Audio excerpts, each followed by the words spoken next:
It's a hard angle to get. I will definitely say that. But it really, any way you can get the fingers in the butt is probably just good. Just go for it. If you're by yourself, it doesn't really matter if you look silly. Yeah. Just get your fingers in your butt and deal with it. And don't forget the lube. The lube's important. Yes.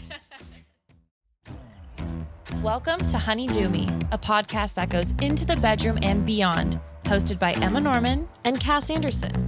Here at Honey Do Me, we don't have all the answers, so we chat with experts, educators, and badass changemakers to get them. We are here to remind our listeners and ourselves that what we're going through is normal, that we are worthy of love and pleasure, and that we are all in this together. So tell us, honey, how do you do you? Sing 1, 2, 3, 4, 3, 2, 1. 'Cause no one can do it like we do it, like we do it, like we do it. 'Cause no one can do it like we do it, like we do it, like we do it. 'Cause no one can do it like we do it, like we do it, like we do it.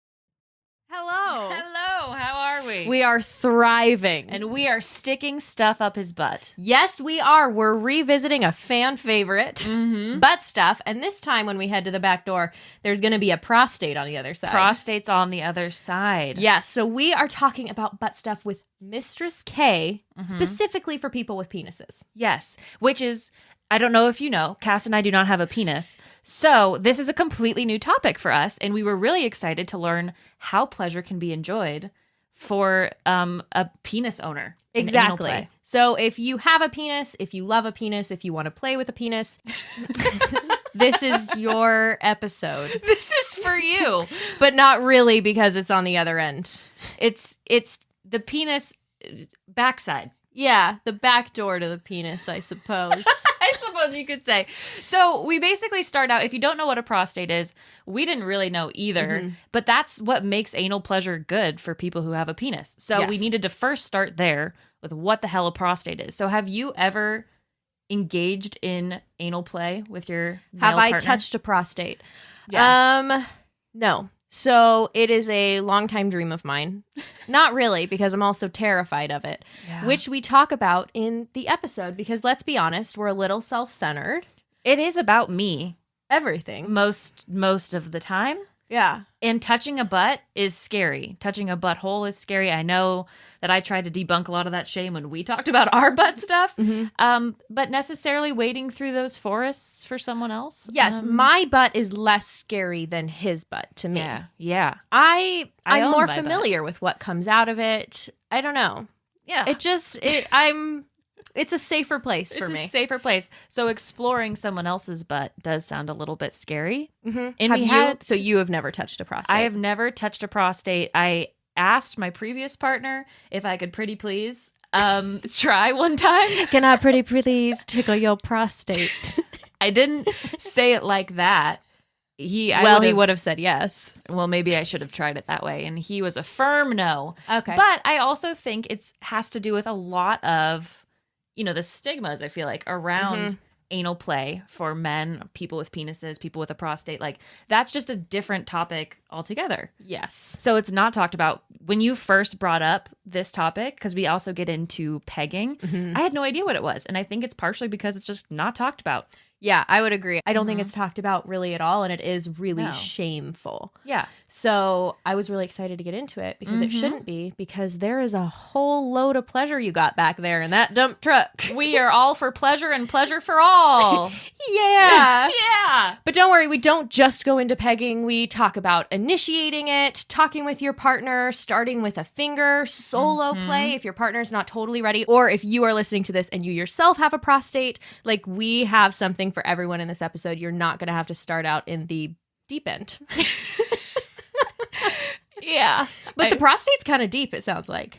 Hey, for a lot of people. It's all over the place. I hope my partner's is right on the edge. Well, you guys will enjoy this. It's so informative, and it was fun to learn about body parts that I don't have. Yeah, to be it's honest. really, really fun. And now we're pro prostate massagers. So Pro if anybody's prostate. looking for some fingers, just kidding. Ew!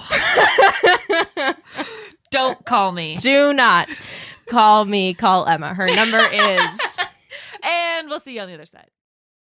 All right, so I'm Mistress Kay.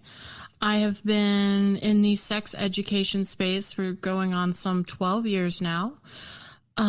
Back in the beginning, when I was a newbie little kinkster, I was going online, trying to find information, trying to figure out exactly what I, wanted to do, what we needed to do, what was safe to do. And 12 years ago, things were not nearly as accessible as they are now online. So I started a website. I started reading everything I could. I started reaching out to like professionals, had mentors, the whole 9 yards. And essentially, I just focus on trying to educate people the best I can. That includes through sex toy reviews, so how toys are. And amazingly, in the past 12 years, they've really changed. But pretty much just, I'm all about trying to educate people, so having sex is the best it can be. I love that you said a tiny little kinkster. I think that's so funny. And that's great that you reached out to try to find like mentors that you could connect with, especially because 12 years ago, you're totally right. This whole sex positivity was completely different, 180 degrees different. So that's great that you've been doing it for so long and were able to find people to connect with to kind of mentor and lead you through that. Yeah, it was very different. The week I turned 18, I actually reached out and went to my local kink community. They still have them now. They're not so operable in COVID, but they're still out there. But back when I turned 18, I had to meet with the management and they had to make a special exception for me because I was under 21. And yeah, the week I turned 18, I was jumping 2 feet into the deep end there. And I'm glad I did. There's so many great resources to be had in your local kink community, especially before all of those resources were available online. I love that. You knew what you wanted and you went for it. Mm-hmm. No stopping you. I love that so much. Well, I feel like we should get into butt stuff. And today we want to focus on butt stuff specifically with people who have prostates.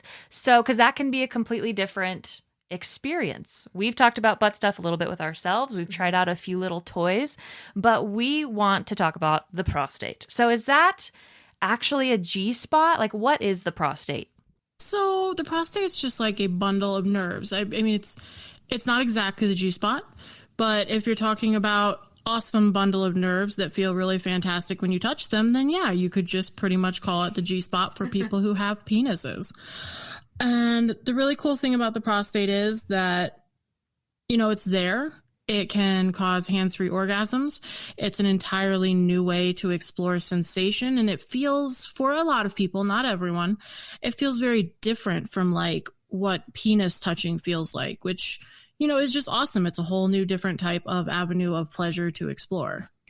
Yeah, I love that. We were going to ask, like, what does it feel like? Mm-hmm. I don't know, because my partner and I have talked about that. He's not very interested in anything up his butt. And so I'm excited to do this episode because I'm not trying to convince him, but I want to warm him up to the idea if he's comfortable with it. Well, because there's a whole like stigma around that being, something you do with men or, your other partner. So it's like, I want to talk about it. I want to break through that a little bit and like understand why is it pleasurable? Why do some people like it? And yeah, what it feels like. So what does it feel like to touch the prostate? How does it feel different than like a penis? Touching a penis. Well, I am not exactly the best person to ask here. I have touched fair. many a prostate, but I do not own one. But from the conversations I've had, and that's been many a conversation because I am like an insatiable human who just like, would you please tell me what this feels like? I want to know everything about your experience. I'm one of those humans. So I'm not the best person to ask, but I do have some insight. And from what I've been told, it's more of a internal, deep, full body sensation. In the conversations I've had, they've tried to liken it to how clitoral sensations feel versus how like G-spot or internal vaginal orgasms can feel, where like the clitoris is like fantastic to touch. Like it feels great. The muscles clench, everything around there just feels really sensitive. But when you go deep inside, you can like get more of a full body relaxation type of sensation. And I feel like that's what a lot of them have kind of described it as. I mean, it's run the whole gamut. I mean, I've had partners who absolutely hate it, and that's totally okay. Like, just like some people hate G-spot pleasure, some people totally hate prostate pleasure. But I've also had people who are like, meh, this isn't going to be for me. Mm-hmm. And then we stick something up there and they come, like they ejaculate in seconds, and they're like, where the did that come from? Like in seconds, and they're just kind of standing there just like, huh. Just shell shocked. Essentially, yeah. They're just like, I mean, I guess I'll try it if you'll let me put things in your butt too. And they try it, and it's just completely unexpected from what they were expecting. And I also have partners who absolutely have loved it, and they can have multiple prostate orgasms, non-ejaculatory orgasms, which, you know, kind of lets a lot of people enjoy pleasure more. I don't want to say more, but it lets people enjoy pleasure longer because you can ride up to multiple climaxes without the ejaculation necessarily ending the things. So then a prostate orgasm doesn't necessarily mean that they're ejaculating? No, it does not. I have to. No. That Some is people fun.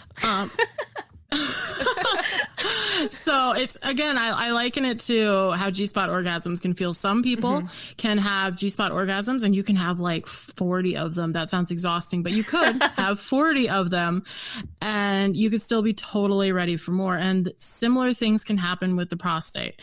You can also have non-ejaculatory orgasms, or if you want to partner with more stimulation, or if your body's the kind that does ejaculate, prostate stimulation can bring you to hands-free ejaculatory orgasms too. There's a lot of selling points. Yeah. It feels like. I mean, I'd say so. Jeez. So one thing that we were talking about, because we're somewhat selfish people, or self-centered. I'm I don't self-centered. know. Yeah, we center ourselves. And we'd love to know about the experience of like the prostate toucher, not the prostate owner. Like, what does it feel like to the touch? There you go. That's a great question. I'm so self-centered, and I need this to be about me a little bit too. I mean, to be fair, I really think the conversation should focus a little bit on the prostate toucher. You get it often on like penis playing with other penis owning people communities. But when you start coming outside of that community, a lot of the focus is on the people who have the prostate and not necessarily, as I'll touch on, like in pegging. It's not necessarily on how do we help the people who are helping the people touch the prostate feel as good as possible while doing it. So totally valid question, totally valid for asking it. There's nothing selfish about like wanting to know what you're going into or how it's going to feel or things like that. Well, thank you for that validation. Yeah. So totally valid. As for the touching, it really depends. I have done fingers. I usually do toys because fingers can get kind of tiring after a while. But finger-wise, it feels a little more firm than the surrounding area, but it doesn't feel all that different. I mean, the first question would be like, it kind of feels like what the inside of a butt feels like, and that just really depends on if you felt inside a butt. Like, if you haven't felt inside a butt, this is, yeah. Well, like, I'm scared I won't know if I guess they would let me know if I've hit it. But it's like, what if I'm just... Yeah, where is it in the butt? Yeah. How deep do I have to go? Okay, so again, we're back to that G-spot metaphor. Essentially, every human body is different. Okay. And what you're going for may be like a half an inch in. It might be like 4 inches deep. It might require super duper intense curves, or it might require like just like the head of like a dildo, like the little pronounced head in a dildo could hit it for them. So it's really variable by person. And I've had people of all different levels on that. But what you're going for is going to be facing towards the belly button. That's the easiest way I can remember it, because no matter how they're sitting, I just go towards belly button. Mm-hmm. You slide however many fingers in. I recommend starting with one. Make sure your nails are trimmed, but that's like a whole like how-to list here. But yes. No, we love it. We love a how-to list. But you're going to be sliding fingers in towards the belly button. I would recommend experimenting with different types of pressure. Some people are going to like very, very light pressure. Other people are going to like really intense pressure. I always recommend starting with the light pressure, but what you're really looking for is just a different reaction from your partner. Mm-hmm. And I feel like that kind of translates over to G-spot sensations as well, is you're looking for what makes your partner feel good. You're looking for that sensitive spot that your partner is going to enjoy. Okay. Mm-hmm. So it's intuition. Yeah. It's a bit of intuition, and it's also like if you're going to explore it for the first time with someone, I highly, highly, highly recommend you've denied them orgasms for a while. And B, you spent the session ahead of time, so however long you want to, foreplay before you get into the finger stuff in the butt. More is better. More is very better because it sensitizes everything, it engorges things, it makes it easier to feel the things. And do you say deny them orgasms because it can make something, like make it more sensitive, make it more enjoyable? It can. It's again on the sensitizing and engorging scale. So if somebody has just come, they're not necessarily going to get as aroused. The prostate's not necessarily going to get as engorged. Skin is not necessarily going to be as sensitive. If you're going for trying to find the prostate, all of those three things are really, really helpful when you're just kind of like fumbling in the dark towards the stomach. So because, like I said, everybody's individual anatomy is different. So it could be like a half inch, it could be like 2 inches in. It's you want to find the spot, but having feedback from a partner who's aroused, sensitive, going to be more likely to feel it is very helpful. How long do you recommend denying orgasms? Is that like a month, a week, a day, A year? Well, a year may be excessive, but I do have friends that do that. So I identify on the female dominant side of things. So denying orgasms is just like part of the fun for me. Okay. But if that's not part of the fun for you, probably at least a couple days going into like a week would be very helpful. Okay. If you want to go for a month, like have at it. There's nothing stopping you. I love that. Except for me stopping your orgasms. So much power I could wield. So much power. You mentioned also pressure. And so is that the motion that you should be like looking for when you're using your fingers is just pressure, or is there like a back and forth or A stroke pattern. a stroke pattern? Yeah, exactly. Yeah, see, we're back into the it's really individual. Like if you tried to talk about how to pleasure a clitoris, there'd be like 300 different answers as to what's the best. And it kind of ends up the same here. What is pretty common though is that the prostate tends to respond well to like firm, rigid pressure. So some people may like that back and forth, but a lot of people are going to like the same kind of G-spot sensation. You curl the fingers up and you just kind of that come hither motion. A lot of prostate people will also respond to that kind of some stimulation. Okay, that makes sense. So you can use a lot of the same tools. I like that because we've learned about a lot of these things. So I love that we can use them in multiple ways. Yeah. In multiple holes. If you just think of it like a G-spot in a different body, it's very, very similar. Also, with going up the butt, a lot of the time it's recommended to use lube. So should you consider using lube if you're just sticking a finger up there? Yep. Doesn't matter how small it is. Like if we stick an enema tip up there, there's lube. Sometimes I don't want there to be lube because it's a pain in my butt, but there's always lube. It'd be a pain in their butt without lube. Do you have a favorite lube or like a favorite type of lube? Because something that we were struggling with when we were first trying butt stuff was like the lubes that we had would just like fall off of whatever we were putting it on. Maybe because they were like too watery. So lube consistency varies by lube manufacturer, by lube brand, et cetera, et cetera. If you're going to buy in store, I usually recommend picking up the bottle, kind of like swish it back and forth, see how long it takes the lube to like move. Is it like shampoo consistency? Is it like water in a bottle consistency? Honestly, just with anything, I really like jelly type lubes, that's not like a brand. It's just, they usually call them jellies. They call them gels. They're this thick, viscous lube that like doesn't move. It feels, I'm trying to think of anything in my life that feels like it does. And I have nothing, but yeah, I've gone through that phase where I used a ton of the watery stuff that like you just poured it on something and then it was on the ground and that's cool. That's where you wanted that. I'm like, I'm renting. I can't get that everywhere. It's on my linens. Oh yeah, I've done this kind of stuff in like dungeons and stuff, and yeah, they don't want that on the floor. So I recommend a gel type lube. I know my favorite brand is Wicked Jelly. They specifically make it for anal. I'm no joke, cool. buy that in like 12 bottles at a time because we go through so much of it.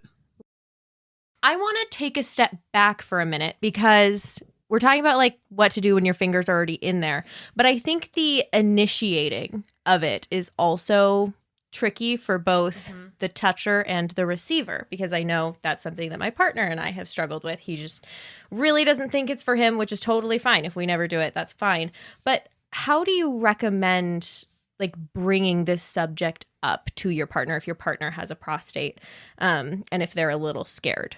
I will help as best I can. I will be upfront and say I've never had that problem. Wow. I hang around in very kinky circles. So it's kind of like, well, I'd like to finger your prostate. And they're like, oh, I've been waiting. Like, it's not necessarily a problem. Really, I think it's all about, especially if like kink's not a huge selling point for your relationship, I think it's all about pushing the intimacy of it, the vulnerability of it, the new shared experience to bring you both closer, and all of the like pleasure parts of it, like having a very non-judgmental tone. A lot of people don't want to engage in this, not because they don't like pleasure. Obviously, almost everyone likes pleasure. It doesn't matter if it's sexual pleasure, food pleasure, whatever it wants to be. People love pleasure.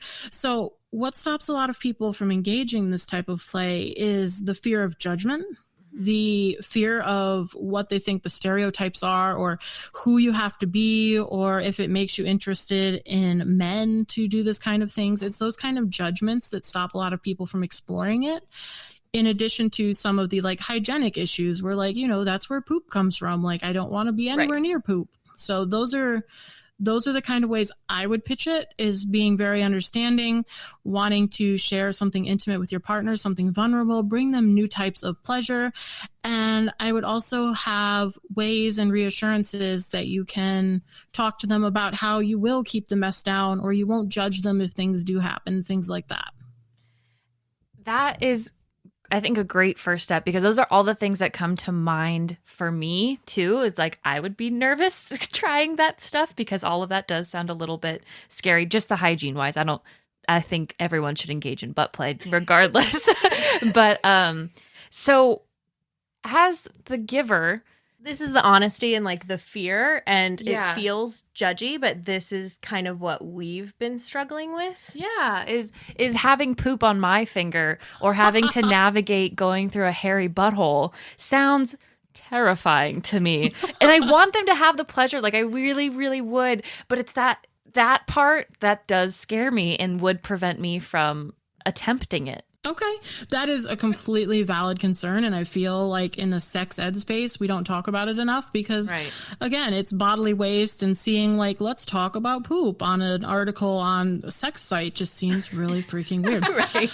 But it is something that happens. My suggestion, if somebody's having those concerns, would just be to get a toy instead. You literally never have to stick your finger up there if you don't want to. Mm-hmm. There are tons of toys that are the exact same size as fingers. There are tons of toys that do things fingers cannot. If the biggest hitch is the worry about getting poop where there shouldn't, where you don't want poop, using an intermediary can be fantastic. I mean, I'm still okay with... So the other solution I would recommend would be gloves. You can get the single-use medical gloves at any sort of big box store in the first aid section. You slip on a glove, and now there is no poop on your hand. There may be poop on a glove, but there is none on your hand. That is what... mention, You go ahead, sorry. not to mention, if you have long nails, the glove can help deaden some of those sensations if you throw cotton balls in all of the tips of the glove. So you can keep your really nice manicure and still do this. Or if you're not sure your fingers are super duper down to the quick like they need to be for this kind of stuff, you can throw on gloves, and that can help pad some of it as well. So gloves are really multifunctional.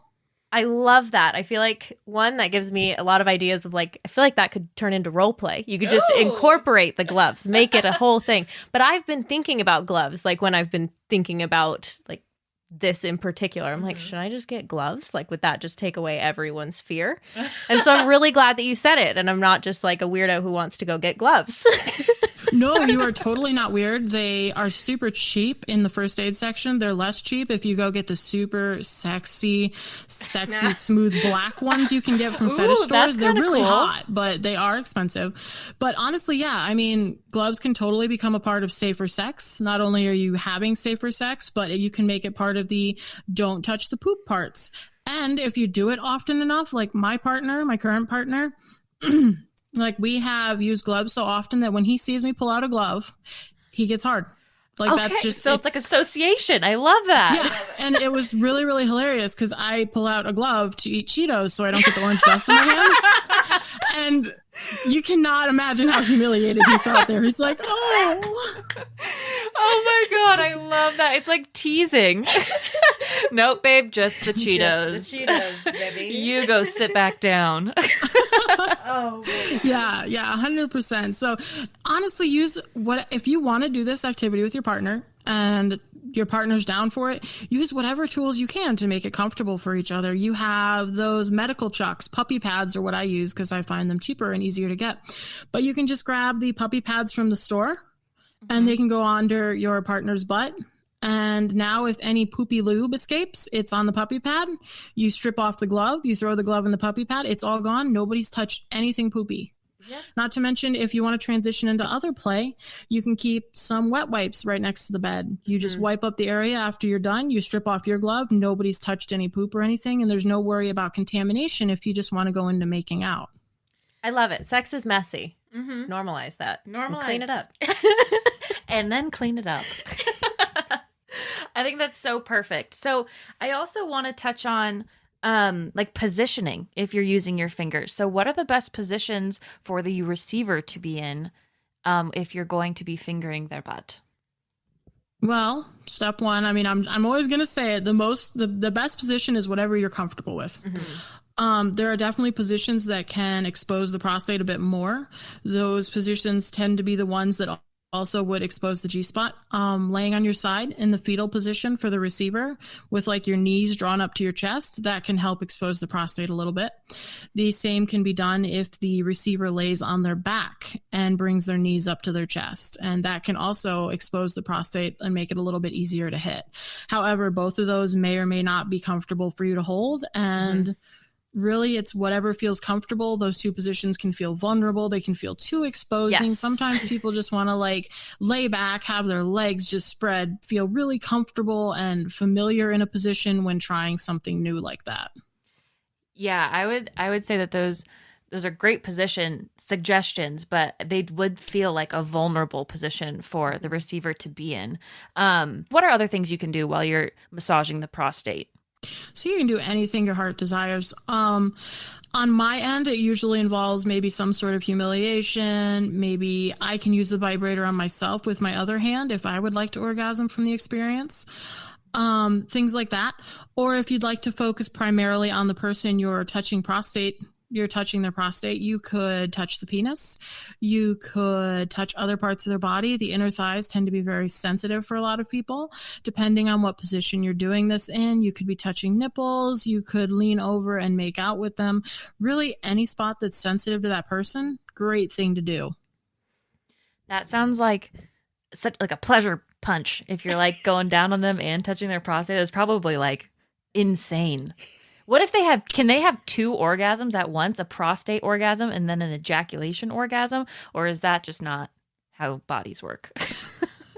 You could totally do that. Normally there's like at least a little bit of separation between the two, but it is totally possible to have the prostate sensations make it more of like a full body explosive experience. So it doesn't feel just like a penile orgasm, but it doesn't feel just like a prostate orgasm either. Supergasm. I yeah, love pretty it. much. Like, I mean, if you hit all the pleasure spots on like somebody with a vagina, the orgasm can feel different than if you're just going for one spot. And it's pretty much the same with the prostate. Oh, I love it. No, it feels like there's no reason not to at this point. At this point. Yeah. You aren't sold. Well, I think one thing that we wanted to touch on before going into toys, because we really want to get specific with the toys as well, is maybe you're interested in this stuff, but you're a little nervous to do it with a partner. So if you have a prostate, can you engage in some solo prostate play? I mean, I'm not sure if I'm allowed to like swear, but Yes. fuck yes. Yes. Yeah, of course. Please do. Yes. Fuck yes, you can totally. And I recommend that you do. Not only will you learn more about your prostate, so you'll have a better time being able to help direct your partner to what feels good for you, because two people going in blind to any sort of activity it can be fun, it can be an adventure, and it can be a pursuit and a lot of frustration when one person really, really wants the sensation and the other really, really wants to give the sensation, and nobody really knows where the heck the sensation is. So I highly recommend you totally check it out while solo. Not only can it help you figure out where your prostate is, but it also can help you figure out your body and your bowel movements. Weird thing to include here, but if you know what type of bowel movements tend to leave the most residue in the area, you'll know better off when to plan things for or when to turn things down, possibly. If you want to explore doing enemas before you have the play, you'll know how to give yourself the enema, how many rinses you need to ensure everything's all spick and span up there. And you'll have a general idea of what size of things you want to go for, because fingers, totally awesome. But some people fingers will feel small. Some people fingers will feel huge. Some people want to just start with one for months. And it depends on what the two people want to do together. But maybe the top was like super excited for a dildo and there's no way that dildo's fitting. So if you know what fits in your body, you can better shop for your body, you can better inform partners, and just all around, more information is always good. So you mentioned enemas. I think I know what an enema is, but can you go into that a little bit more? Is it like the same as like douching? Right? It is very similar to douching, but in the butt, pretty much. Okay. You squirt water up there. Generally, a lot of people include salt in a little bit, not a lot, a little baby bit of salt in that water to help rebalance the electrolytes, because the anal cavity you're shooting things into that's what absorbs things in our bodies. So you can offset the balance of your body if you do too much without salt, all the things. I recommend reading up on enemas before you do it. But essentially, you stick water up there and it just kind of like swishes around, and then you sit on the toilet and all the water comes out, and any residue you had up there comes out with it. It's important to note that for some people, the first pass will actually like shake up stuff. So if you don't do a second pass or a third pass, you might actually just have shaken up everything and put it at the entrance where you were exactly trying to avoid. Oh, no. Okay. So we've talked about using bidets before, but this sounds a lot more thorough. Yeah. Yeah, it goes inside the body. Do not pick up the enema kits from the stores. Those can be kind of abrasive. All you really need is water, maybe a bit of salt if you tend to get lightheaded from this kind of stuff. Is it just like a little pipette that goes up and then you like squeeze it and then come out? I mean, I'm just curious. I'm trying to think of anything that somebody might have encountered in like their everyday life that looks like it. The biggest thing I can think of is those old school hot water bottles that you put on your tummy for like cramps. Do you know what those look like? Yep. Yes. So they sell those. They're like multi-packs. I think at Walmart it's like $8. It's ridiculously cheap. And you fill that with water, that type of looking object with water, and it has a hose that could come out, and then you just kind of stick it up the butt. Gravity works with you. It fills the inside with water, and you presumably do this near a toilet because the countdown is not long. And then you sit down on the toilet, everything comes back out. It comes out in it's a loud and vocal process. It's not painful. It's just, if you're going for discretion, do not do this with somebody in the bathroom with you. So it's not like you sneak off to the bathroom and do a quick enema before you start doing butt stuff. If you know your body, there are tons of people who like butt stuff that they can totally do that. They know exactly how much water they need. They know that their bowel movement was regular. They can stick a little bit up there, clean out the area they're using. Everything's grand. However, if you're new to it, yes, I would recommend, if this embarrasses you, doing it in private. Like my partner is very familiar with me, and we hang around for that kind of stuff. And he still like turns red and hides his face during this. Oh my God. I love that. That's hilarious. Just to clarify, so you do not have to do an enema, right? This is like a choice if you want to do it. Yeah, you do not. No. You never have to do an enema. Some people's bodies are sensitive to upsetting that electrolyte balance we talked about. Some people really don't like the sensation of the enema. Some people really don't like the time, which half an hour, 45 minutes probably before you do any of the butt stuff. Some people's bodies are just really sensitive. Some don't like the straining. There is no reason to have to do an enema. You totally can get away with either touching things. There might be the occasional, like I feel like I've spent like this whole time talking about how there's like poop and you're just gonna like be covered in it and it's gonna be the worst thing ever. No. Covered in poop. Yeah, if your bowel movements are regular, you're not going to be covered in poop. You might like have a smear here or there, and it's going to possibly smell like you would expect a smear of poop to smell. Like, I'm not trying to like hide anything from you here, but you're not going to be covered in anything. So with solo play and exploring that pleasure spot a little bit more, what are some good toys to use for solo play in your prostate? Well, you don't have to have toys. I recommend toys with the prostate just like I do with the G-spot, just because like that's a really awkward angle to get at and comfortably do. Like for a lot of people, that's, I don't know, my hand would cramp in like 2 minutes and I'd be like, yeah, I'm done. Yeah. So I definitely recommend people get toys. I recommend before you get toys, you try cutting your own fingernails and getting some lube and trying fingers in yourself first. Not only does this kind of like give you a little bit of what you expect for the sensations, and you have the thing with using toys is you can't feel them. And that's not necessarily a bad thing, but when you're sliding things into someone, especially in the butt, which can tear, and then tears can get infected because, you know, we're back to the poop again. I swear that's all we're ever back to. But tears can happen if you are not going slowly and things are not completely smooth. So watching the fingernails. But the point is, using your fingers first allows you to feel how far in you are. It allows you to take things incrementally. And when you're done and have figured out how many fingers feel comfortable to you, you can take out a tape measure. And now that is your jumping board for figuring out what size of toy you want to buy without having to buy multiple toy sizes, especially if you're on a budget. Oh my God. That is such a hot tip. I love it. Yeah, I always like not using a toy, being really connected with your body when you're trying out new things. And I just didn't know if that was an approachable angle for your butt. Yeah, what position would you be in, you think?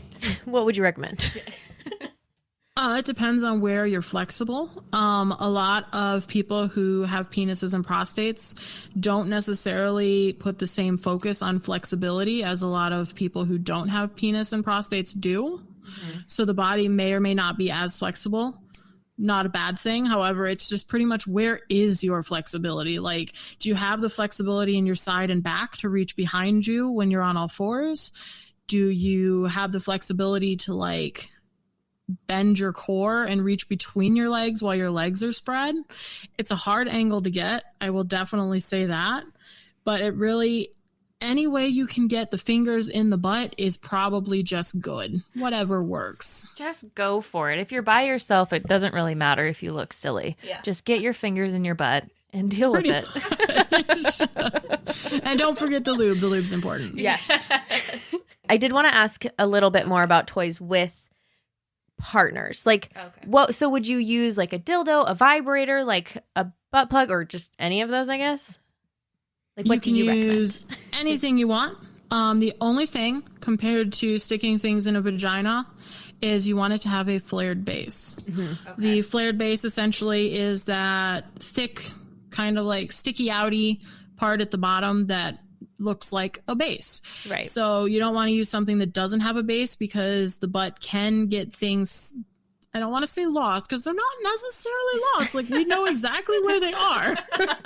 They are consumed. But yes, but you're not getting them back out easily. And especially when you have somebody who's not used to anal play and there's something up there and they're freaking the fuck out, you're not relaxing to get that back out anytime soon. And then you get to go to the ER and then everybody looks at you a little weird and you have to pay for it. Really, the paying for it would be the worst part.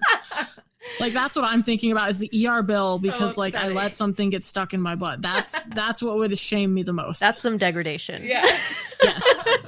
So depending on what you're into, I guess it depends. I guess that could be your foreplay. Who knows? Financial domination by the hospital service. Yeah. But essentially, step one, it just needs a flared base. Beyond the flared base, pretty much anything you want to stick up there that's safe for a butt works.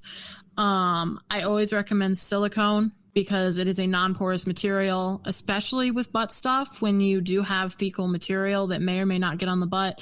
And even if it doesn't necessarily get on it visibly, it still is on it like small, like you can't see it. So I recommend anything that can be sterilized. I recommend anything slim if you're starting. If you don't want to do the finger thing and figure out what size you're at, stick between like 3/4 of an inch or like 1.25 of an inch in diameter. Like go really small if you're starting out. If you want to try something that's sort of like fingers but not quite, I would recommend anal beads. Almost all strands of anal beads nowadays are graduated in size. So the one at the tip is the littlest, and then the biggest, the little one, and then it gets a little bigger, and then you insert the next one, it's bigger, and you can kind of figure out your size comfort levels there. But really, it's whatever the two people or the one person wants to play with. Yeah, trying some stuff out. Figuring out what works for you. This brought up a personal question for me, and maybe other people will have this question. But when I started trying butt stuff, I assumed it was going to be difficult and that I would have to start like really small. But do some people have like looser assholes? Because like I was able to graduate like really quickly and it never hurt. And I don't know why. It was a little shocking how fast you moved through the sizes. And then you were like, well, what does that mean about my butthole? And I was like, I don't know, man. I'm still at the small one. So great question. Thank you. It is a really good question. And the answer is, yeah, pretty much. Some people do have looser buttholes, if those are the terminology we're going with. But it can depend on a variety of sizes, like how large your body is, how large your bowel movements generally are, and just a lot of things about skin elasticity. So some people will spend months trying to make it to a 1-inch diameter. And I had a partner, we did butt stuff like 3-4 times. And like the 5th time, there was a fist in there. Like, it really just depends on the person. Okay, well, my people are out there then. How big Your are your people bowel are definitely movements? out there. I guess they're big. I don't know. I love that you asked that question, and thank you for standing in your power to claim that. Whatever you don't own owns you. Well, do you remember that joke? They always used to do that okay sign in middle school. It's like loose butthole. Then it was like typo. No? Never mind. Just me? Okay. That was a joke between you and yourself. You and just me and Emma only. Anyways, I think we've graduated now to pegging, and I want to talk about that. So pegging was actually a new term to me when we initially thought about doing this topic. So could you describe or define pegging?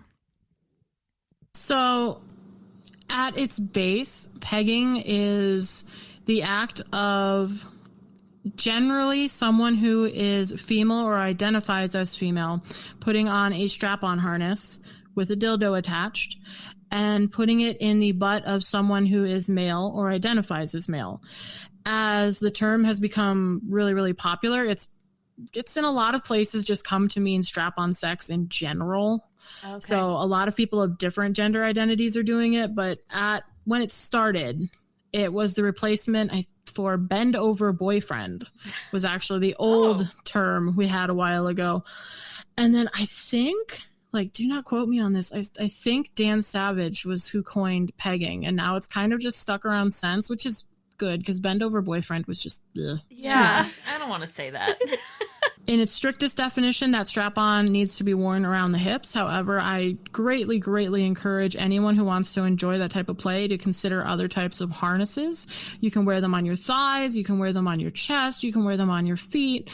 And yeah, there's just a whole lot of world to explore there. It doesn't have to be exactly where the biological penis would normally sit. It's aftermarket. You can put it wherever the fuck you want. Do it. Oh my God. I had no idea that was a thing. What's your favorite? I particularly like my thighs because I feel like I get a lot more leverage and a lot more comfort, and it leaves like my entire like vaginal area open for pleasure. So with traditional pegging with a harness around the hips, I'm pretty much either I enjoy what's going on with this dildo base and strapping it onto him, or I'm just not getting physical pleasure. There's no way. Everything's in the way. But when we strap it onto the thigh, it leaves everything open. I have more power through my thighs. My thighs don't get as tired as my hips do. And we can still make sure that like I get an orgasm at the exact same time. So nobody really loses out. See, so focusing back again a little bit on the giver too. So that's all really important, which I love. And literally, like, my jaw was on the floor when you said that strictly it's around the waist, but it could be anywhere else. I'm like, I didn't even think about that. You totally could put it wherever you want. Superpower. You could put it on your forehead. And then just, I don't know. Like a unicorn. They make those. That's a thing. And they make ones that go in the mouth too. So it's totally a thing. And if you have a piece of rope, you can make a harness anywhere you want. You could have a calf harness, like a bicep harness. It'd be weird, but you could totally do it. I love that. You flex and you just farther in. Where do you recommend learning to make a harness? Like, are there YouTube videos or do you have resources? So there are probably YouTube videos out there. Honestly, all you really need to do is make a loop at the base with the rope and just wrap it around the appendage and make like the ugliest knot you've ever seen. And that will make it stay. Like it doesn't need to be beautiful. My only thing I recommend is ensure you're using a washable rope. Okay. Like, don't use hemp or jute because you can't just throw those in the washing machine and you may or may not have butt stuff now on your rope. So a nylon or a cotton that you can just throw in the washing machine when you're done, highly recommend because you might get stuff on it. So why was I picturing like the rope that you climb in grade school? Like, why was that what came into my head? But like a thinner version of it. You know what I mean? That, like a little twine-ish type of rope? Yeah. Yeah. I guess that's jute. Anyways, I was just going to ask about thrusting patterns. Like you said before, I'm sure it's, individual and varies by person. But if both of you are kind of starting from a place of like, I don't know what I'm doing, what would you recommend? As fast as you can? It depends on the person. A lot of people will enjoy the sensation of the in and out. But just like some people who have vaginas, sometimes that can feel kind of grating. Especially on the really sensitive skin. If it is feeling grating, I recommend step 1, always to stop, check your lube, add more lube, add more lube some more, and then add a little bit more lube because it's pretty hard to go overboard with lube and see if that solves it. But if it's not solving it, it's very possible that like your skin that day, maybe every day, whatever works for you, is just not that into the friction-y motion of the ins and the outs. And if that's the case, you can totally use more of a grinding motion, just like you can with like penis and vagina intercourse, where it's more of like moving the object around inside in a way that feels really good rather than like the pull it all out, put it all in, put it all out. So it's whatever thrusting motion feels good for the two of you. As people that may not own penises, wearing this strap-on harness and getting used to the movement of it is going to feel really, really weird. I bet. I have been in the room because this is totally a thing I just offer because I find it fun. I've been in the room while I have taught various women to put on a harness, to lube it up, to get their partner ready, to slide it in, and to peg someone. And it always ends in a fit of giggles when they start thrusting because they're just like, what in God's name am I doing? Does this even feel good? Oh my God. I thought it would be more simple than that, but that makes total sense. Like, I have no idea how to move something that sticks off of my body. I honestly didn't give them that much credit, to be fair. That maybe it could be kind of hard. A lot of people who are born with biological penises don't really they're just moving in what feels good for them. Right. So you just kind of move in a way that feels good for you, and presumably maybe doesn't feel good for the partner. That's maybe a conversation you should have. But when you're doing pegging and this stuff, you don't feel the dildo. There is no sensation on the dildo. So you just kind of are like, I'm just moving my hips. Just hanging Am I out. doing it? Is it in? And you're just kind of stuck, just wondering. Yeah. Oh, that's so funny. So the only position I'm picturing for pegging is doggy style. And we also spoke to someone about doing butt stuff and doggy style. And that was one of the most advanced positions to use when doing butt stuff. So are there easier positions to use in pegging? So I hate doggy style with a passion. I haven't met a whole lot of people who do like it. Okay. And this is mostly due to height differences for pegging, whereas in a lot of people, the recipient, who may be male, is going to, on average, be taller than the giver, who may be female, which means their thighs are going to be longer, which means when you line up behind them to try to do doggy style, the dildo is going to hit mid-thigh, and you're just going to feel like a dumbass. It's just rub it on their thighs. Yeah. Is this good for you? Do you love this? Hit right in between the Yeah, thighs. go back and forth really fast. Oh my gosh. So yeah, I do not recommend doggy style for beginners, because then you're stuck trying to do froggy style or whatever we call that, where in porn they do it so you can see all the bits moving around. So you're in this weird half squat on top of them and your thighs are shaking and it's terrible. And no, I do not recommend doggy style at all. I've had so many bad experiences with that. It's insane. I would recommend while the recipient is in a doggy style position, so on all fours, just have them fall forward onto their chest. And now they're laying on the bed with their ass in the air. You can throw some pillows under the ass if maybe the hard penis on the bed isn't feeling very good for them. Throwing some pillows there will help cushion the hips. And then you can easily get on top of them in that position. It works much easier, I think, anyway, where you're straddling them. Basically, you just go sit on their butt. You just climb on top of them. You put your knees on either side of their butt, and you sit on their butt. You can slide the dildo in then, and you can move a back and forth grinding motion that a lot of people who have vaginas are used to from cowgirl position. Or you can lean forward and just make it I'm laying on top of you and thrusting in and out. But you could also grind in that position as well. I'm so glad that we asked that, because literally the only position I had in mind for this was doggy style, which is so intimidating in so many ways, because I feel like there's a lot of that hip thrusting that you have to be in charge of. And I'm not ready for that responsibility. I don't want the responsibility yet. I don't want that. That's not where I'm at. So let's get into the reason why probably I haven't heard of pegging. And I feel like that's because of stigma and shame that's wrapped up around it, and people don't talk about it, and don't talk about it if they even enjoy it. So what are the big challenges with pegging? How do we start approaching this better? That is a really good question. I hadn't necessarily thought of this, because the space I hang out in, there's so many people talking about pegging and so few women doing it. The stigma, I just feel like it comes back to getting away from toxic masculinity culture. I feel like it just comes back to understanding that certain things are not inherently less than sexually, and they don't make you less than sexually because you enjoy them. In addition to probably some, I don't know if it'll ever be mainstream, because you do have the poop, but rimming's mainstream. So I don't know, man. Yeah. I don't know. I'm just I will peg someone anytime, but rimming, that one, I haven't. Yeah. Yeah, no, 100%, especially with the toxic masculinity like you were talking about, because I feel like it's oh, but isn't that a gay thing? Isn't that a this thing? And they don't want to approach anything that has to do with their butt because of the stigmas around anal pleasure for men.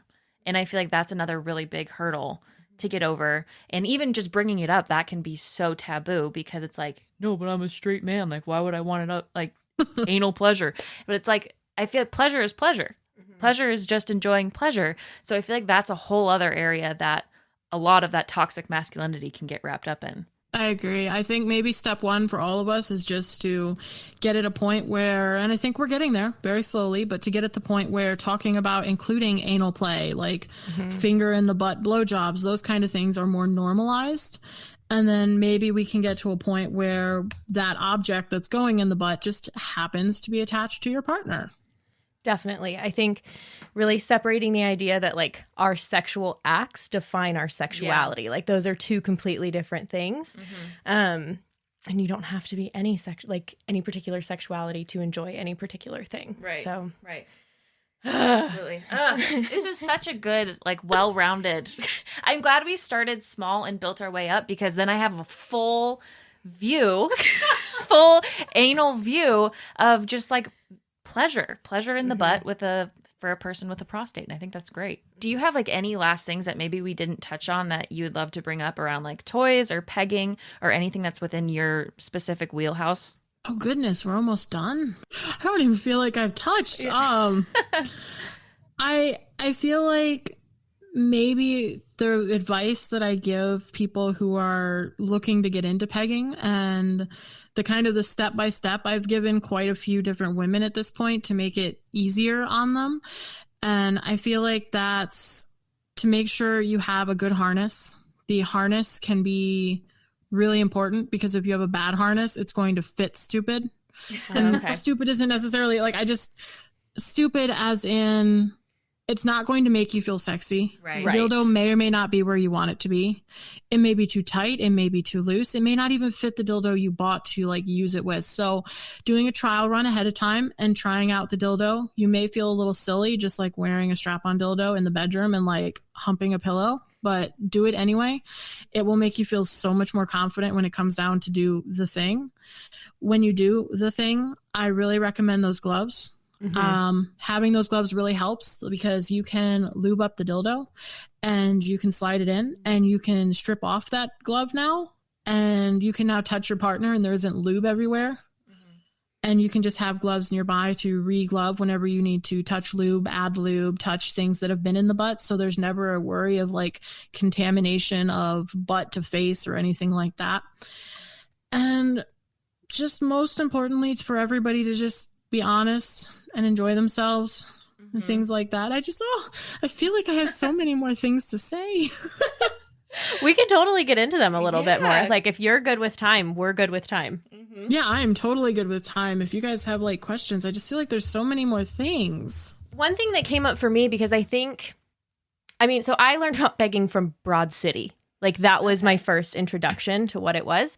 And I think like a lot of the times when I've heard it talked about, and not in Broad City in particular, but it's like you picture like a big penis-shaped dildo. But like there's lots of different types of dildos, right? Like they don't all have to look like a big penis. Oh yeah, no, there are so many. There are some shaped like dolphins and oh my god. Oh, they're so cute. I can't even imagine putting them in a thing. If you start to get into the fantasy communities, you have one shaped like little octopuses. Like there are so many types of dildos. Like if the realistic dildo thing is what's bugging you, just don't get a realistic dildo. They come in so many colors, so many shapes, so many sizes. There is like there's corn-shaped dildo, there's cactus-shaped dildos. It's literally anything you want. Do not be like freaked out by like having to strap on a realistic one. It is totally not necessary. I love that because I myself, as someone who enjoys like penis penetration, I don't even want a penis-shaped toy. Like I don't want to play with that. So I love that there's like a whole spectrum of big dildo. Not the dolphin one. That feels a little... It maybe feels a little disrespectful to the dolphin. I don't want that for them. I didn't want the that dolphin for them. may be having fun. We don't know. Yeah, that's true. That's true. I shouldn't judge. Yeah. Don't yuck his yum. Well, could you let our listeners know where to continue connecting with you after the episode? So I am available over at kinky-world.com. Net. That is my website. I also have a Twitter because that is like the last bastion of social media for kinky people, and it's terrible. But I have a Twitter, and that is Mistress_Kay. And I also have like that old fashioned email that kind of exists. So I have the mistress those are periods, those dots, K at gmail.com. That's also on my website. So that's probably easier, is just to do it that way. Perfect. And you had so many amazing resources on your website. So I'm sure people are going to be excited to dive into that because I know that we are and have. So thank you for that. Yes. Thank you so, so much, Mistress Kay. Thank you. I'm really glad to be here. Thank you guys for inviting me here. How do you like your prostate now, How do you like me motherfucker? now, bitch? Ready to get a little handsy? I'm ready to get a little toysy, I think. Yeah. More so than handsy. I really appreciated the glove suggestion. Yes. I think that was fantastic. I mean, who says those black gloves can't be a little bit sexy? Nobody said that. I Nobody know. said- I think that'd be great. I say they can be. And So- if I say it, it's true. It's true. So thank you so much, Mistress Kay, for being on the episode today and going all into butt stuff for people with a prostate. And thank you to our listeners for sticking with us. Thank you so much. And if you have a few minutes, head over to Apple Podcasts, rate, review, and subscribe to Honey Do Me. Your reviews mean so, so much to us. They are the light of our lives, as long as they're positive. So if this is the episode that's going to get you to leave a review, leave a little peach for us or a donut. Your Or a pick. donut. Whichever one feels more accurate to how you feel about this episode. Is there a rubber glove emoji? No. Okay. Well, if there was, you could use that and you would know that we I think love there's you gloves extra. or mittens. You can use mittens. I guess it depends on how much protection you want. If it's cold in there, I don't know. It's cold up there. Yeah. Anyway. All right. Well, I guess we'll see you next week. Yeah. Bye. Love you so much.